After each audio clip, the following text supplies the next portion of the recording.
Says Halacha Yomi, page 148. Many people circumvent the prohibition of carrying in a public domain by hiding the key somewhere near the door. Let's say you have a place with no roof. How are you going to carry your key to open your house? So what do is they hide it in the flower pot, they hide it under the mat. That way you don't have to carry the key. Even so, there's still a potential issue of opening the door of the home if the keyhole is open on both sides of the front door, because this may be considered a wall of Reshut Yahid. Open the door of the home, if the keyhole is open, so then this will be a problem of opening the wall of a Reshut Yahid. Thus, one who stands outside and puts the key into the keyhole will be in violation of the prohibition of transferring objects from public domain to private domain. This would apply if one's door opens directly to the Reshut Rabim. If there's a porch, so then putting the key in the keyhole may still be prohibited because the porch is considered a Carmelit.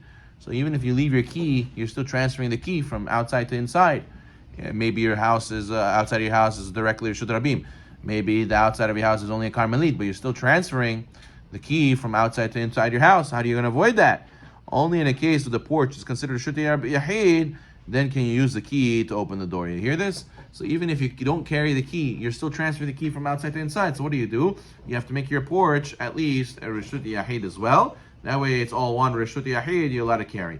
But if not, the best thing to do is to get a padlock, a number lock, punch code, in order to go into your house on Shabbat and not have to worry about keys. Or if you have a roof, that's another way you can still use the keys. So if you have a front yard, it has to be that it's a Reshut Yahid. How do you make it Reshut? So if let's say a person has walls, so you're right, so it's closed, so you're right, it's good. But let's say you don't have walls, or let's say your house goes straight into the street, straight into the sidewalk of the street. Right, but the sidewalk is already the public domain. So if your door opens straight into the sidewalk, so when you leave your key in front of your door, your key's in the Reshut Rabim. So you're going to be transferring Reshut Rabim, Reshut Yahid. So in such a case, better to put punch code. 30.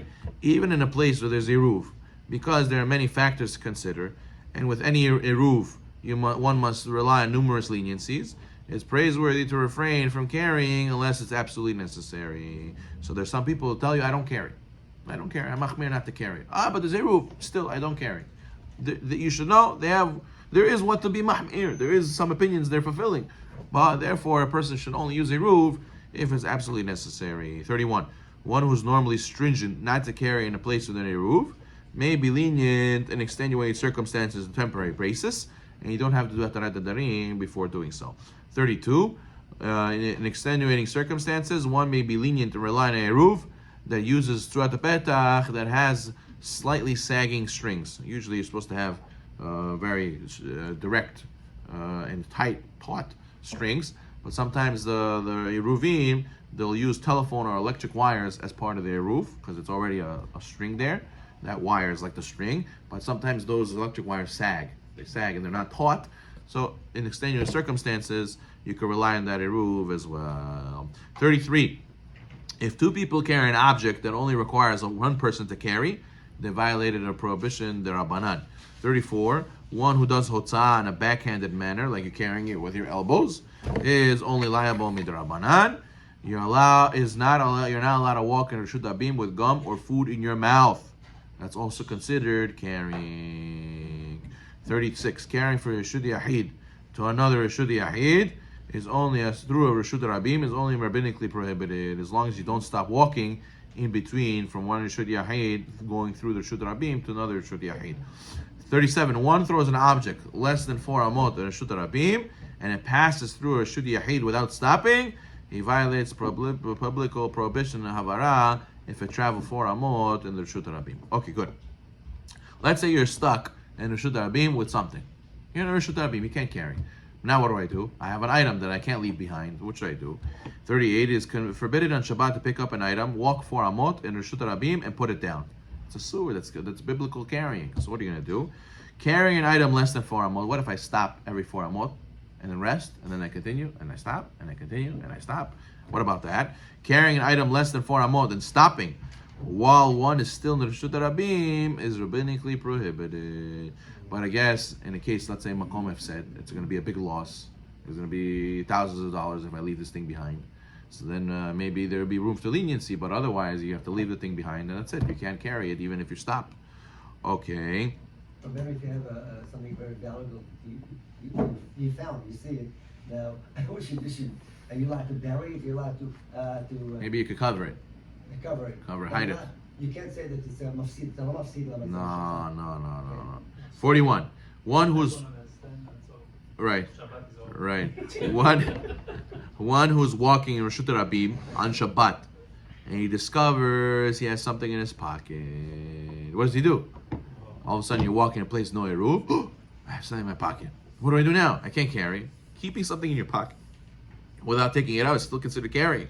A, if he discovered the item while he's in motion and he's walking, don't stop. Because that way you avoid the melacha by not doing hanacha. By not doing it, putting it down. By stopping, you're putting it down. B, in order to get rid of the item, you must set down the item in an unusual manner. If the item's in your hand, you should drop it as you're walking and not put it down gently. That's a shinui. If the item's in your pocket, you should turn the pocket inside out while walking, and that will cause the item to fall out. If the item's expensive, may break, you may hold onto it, onto the back of his hand, and while walking, lean over and gent it down. Set it down gently, meaning person should use a shinui to carry it. Okay, C. If one discovered the item one is standing still, you should not begin walking. Rather, you discard it, like we mentioned before, in an unusual manner. What if it's a valuable item like money? One may remain there to guard it until Shabbat is over. If it's not possible, one may ask a non-Jew to pick it up and bring it home for him. Hopefully, he makes it home. Hopefully, he makes it home. Yeah. E. If one discovered an article of clothing in his pocket, like a kippah, one may not wear the item while walking. Rather, one should continue walking, drop the item in an unusual manner. Then he may subsequently pick it up while he's standing and then wear it in the usual manner, and he may continue his way as normal. So let's say you're walking and you have a kippah. You cannot go and while you're walking and put it on your head. You have to drop it, then pick it up, and then you could put it on. It'll be considered that you're wearing it. Okay, good. 43. One should not give out newsletters to the congregants in a synagogue where there's no eruv, because then they're going to carry it home. You're going to help them violate hotza'ah. 44. It is proper to place extra kippahs and head coverings for ladies who do not generally wear head coverings, and you have to what's it called? You have to warn them and tell them not to carry it in their pocket if there's no eruv. They have to wear it on their head the whole time. 45. One may pour water into a drain, even though the water will flow out into the street. It's not considered carrying. Okay, there's a big leniency. We're going to speak next time. Big leniencies in carrying when it comes to clothing. What's considered? If you're wearing something, it's not considered clothing. It's not considered carrying.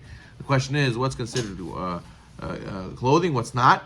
We're going to talk about watches, talking about glasses, talking about hoods, talking about different types of clothing, jackets. When is it considered that you're allowed to carry it by wearing it? And when is it considered you're not? Baruch Amen.